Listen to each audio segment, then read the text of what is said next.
Hello दोस्तों, कैसे हैं आप लोग। आज हम बात करेंगे टाइप्स ऑफ इन्वेस्टिंग के बारे में। Types of investing three types की होती है।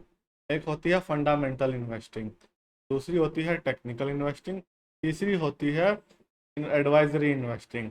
सबसे पहले हम सबसे इजी इन्वेस्टिंग के बारे में बात करते हैं, जो कि है advisory investing. Advisory investing includes की एडवाइजरी सर्विसेज या तो हम परचेज करें, या फिर हम किसी जैसे जो सर्विसेज हमारी ब्रोकरेज देती है शेर खान टाइप, कि ये वाले शेयर में ये एनालिसिस है, आज आज ही ब्रोकरेज हाउसेस का ये एनालिसिस है, वो जो अपने क्लाइंट्स को देते हैं, या तो हम वो यूज़ करें। ये होती है एडवाइजरी सर्विसेज। या या हम दूसरी सर्विसेज परचेज करें जो इंडिविजुअल एनालिस्ट जो होते हैं वो प्रोवाइड करते हैं हमें, जैसे टेलीग्राम के थ्रू या फिर व्हाट्सएप या मैसेजिंग के थ्रू। अब हम आते हैं पहली फंडामेंटल इन्वेस्टिंग की तरफ। फंडामेंटल इन्वेस्टिंग क्या होती है? फंडामेंटल इन्वेस्टिंग होती है कि हम कंपनी के फंडामेंटल्स, कंपनी की मैनेजमेंट जो सबसे इम्पोर्टेंट होती है, कंपनी के एम्प्लॉयज़, कंपनी की एम्प्लॉयज़ की वर्क के काम के लिए उनकी डेडिकेशन, और उनकी बैलेंस शीट, उनका प्रॉफिट एंड लॉस, उनका यहाँ पे एम्प्लॉयर रिलेशनशिप, जो हम कंपनी को फंडामेंटली समझते हैं और उसके बाद उसमें इन्वेस्ट करते हैं। फंडामेंटल एनालिसिस में पहले तो कंपनी के बाद उसकी उस इंडस्ट्री का एनालिसिस, की इंडस्ट्री ग्रोथ करेगी तभी कंपनी ग्रोथ करेगी। और तीसरे नंबर पर आता है कंट्री का एनालिसिस, जहाँ पर हम हैं उस कंट्री का एनालिसिस। अगर वो कंट्री प्रॉफिटेबल नहीं है या बिजनेस को इतना भाव नहीं देती है, जैसे अभी चाइना में कंपनी टेक ओवर के लिए रूल्स बनाए गए थे, तो उससे क्या हुआ, बिजनेस की वैल्यू डाउन हो गई और इंडियन मिलियनरीज की वैल्यू ऊपर चली गई। तो ये एक फैक्टर है जो हमें देखना चाहिए कि वो बिजनेस फ्रेंडली कंट्री है या नहीं। अब एक दूसरे टाइप के इन्वेस्टिंग पर आते हैं हम, जो होता है टेक्निकल एनालिसिस। टेक्निकल एनालिसिस और टेक्निकल इन्वेस्टिंग ये कहती है कि हाँ, प्राइस जो है वो सब कुछ डिस्काउंट करता है, चाहे फंडामेंटल इंफॉर्मेशन हो, चाहे आज की न्यूज़ हो, चाहे टेक्निकल न्यूज़ हो, टेक्निकल मीन्स चार्ट्स के इंडिकेटर्स हो। प्राइस सब कुछ डिस्काउंट करता है, और जो प्राइस है वो डिमांड और सप्लाई से डिटरमाइन होता है, जो कि इमोशंस से चलते हैं। अब वो इमोशंस से चलते हैं, तो इमोशन एकदम से शिफ्ट नहीं होते। अब इमोशन शिफ्ट नहीं होंगे तो हमें बीच में ट्रेंड पकड़ने का मौका मिल जाता है कि यहाँ से अभी इमोशंस पॉजिटिव हैं तो बढ़ेगा, नेगेटिव होंगे तो घट जाएगा, यानी ओवरसोल्ड पोजीशंस में जाएंगे। अब बात आती है कि टेक्निकल एनालिसिस जो होता है, उसके जो अगेंस्ट में पॉइंट आते हैं कि ये कभी भी उल्टा पड़ सकता है। हाँ, ये बात सही है। वो कभी भी पिछले प्राइस से रिलेट नहीं करता। ये जो पॉइंट्स हैं ये कुछ आते हैं टेक्निकल एनालिसिस के पॉइंट, फिर अगेंस्ट में पॉइंट्स। अब बात करते हैं फंडामेंटल इन्वेस्टिंग कितने टाइप की होती है। फंडामेंटल इन्वेस्टिंग होती है टू टाइप्स की। अब टू टाइप्स में आते, पहले नंबर पर आते हैं जो इग्नोरेंट होते हैं। ऐसे फंडामेंटल इन्वेस्टिंग में हमने देखा कि एक मैनेजिंग डायरेक्टर जो बहुत अच्छे से कंपनी मैनेज कर रहा था, बट कंपनी ने उनको निकाल दिया, या रेगुलेटरी कंसर्न की वजह से उनको निकाला गया।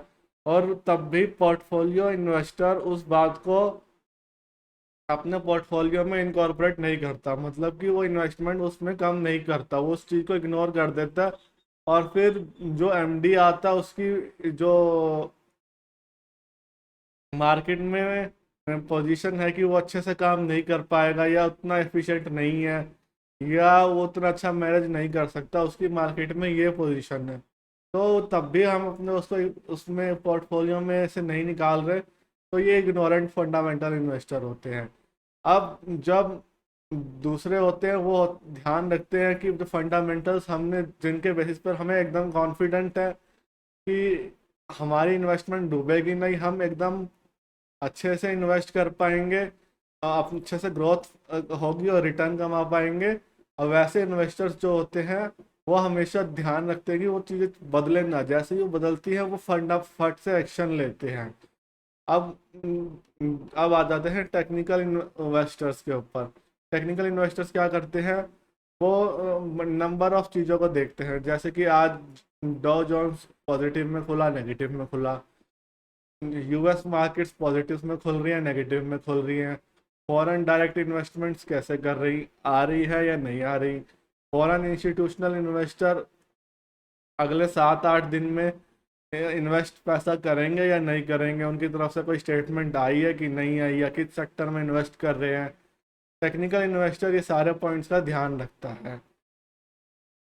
चलिए अब बात करते हैं कि एक बंदा फंडामेंटल इन्वेस्टिंग और टेक्निकल इन्वेस्टिंग में से किसे सेलेक्ट करना चाहिए। सबसे पहले हम सेलेक्ट करते हैं कि हम टेक्निकल इन्वेस्टर कैसे सेलेक्ट करेगा।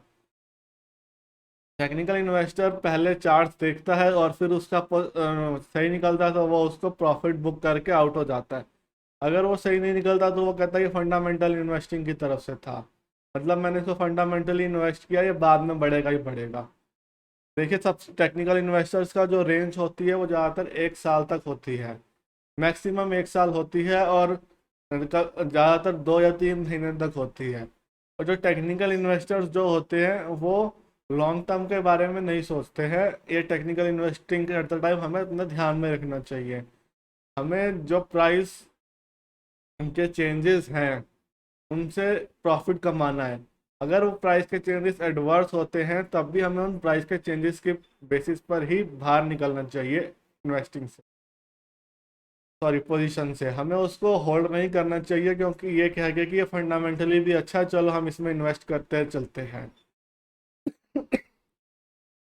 अब बात आती है दूसरे इन्वेस्टर्स की, यानी कि फंडामेंटल इन्वेस्टमेंट को हमेशा ध्यान रखना चाहिए कि हम मार्केट के हिसाब से तो ग्रो नहीं कर रहे, मीन्स मार्केट में तो बढ़ना ही है, लॉन्ग टर्म में कुछ ना कुछ पोजीशन मजबूत ही होनी है, क्योंकि 100 से सेंसेक्स 50,000 पहुंच गया और 1000 से 15,000 पहुंच जा, तो इसका मतलब है कि 5-10 सालों में तो बढ़ना ही बढ़ना है।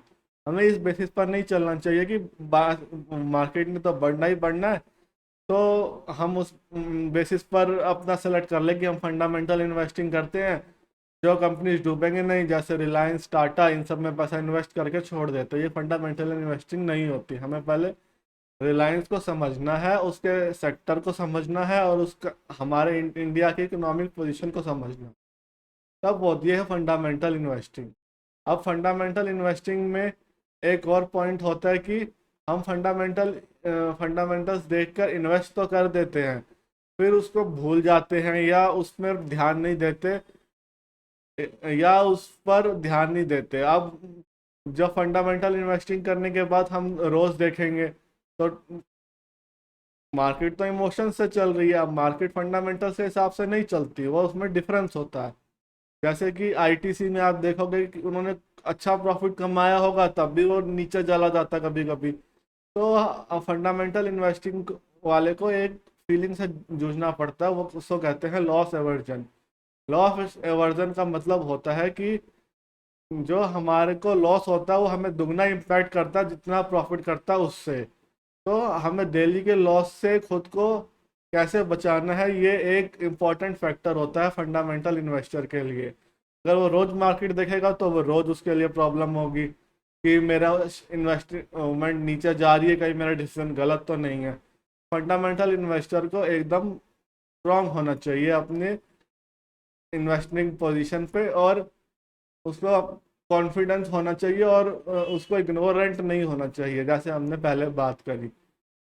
चलिए इस वीडियो में इतना ही। अब हम अगली वीडियोस में बात करेंगे कैसे हम इन्वेस्ट करेंगे फंडामेंटल इन्वेस्टिंग में, कैसे हम इन्वेस्ट करेंगे टेक्निकल इन्वेस्टिंग में, और कैसे हम इन्वेस्ट करेंगे इन एडवाइजरी इन्वेस्टिंग, कैसे हम यूज़ कर सकते हैं अपने बेनिफिट के लिए।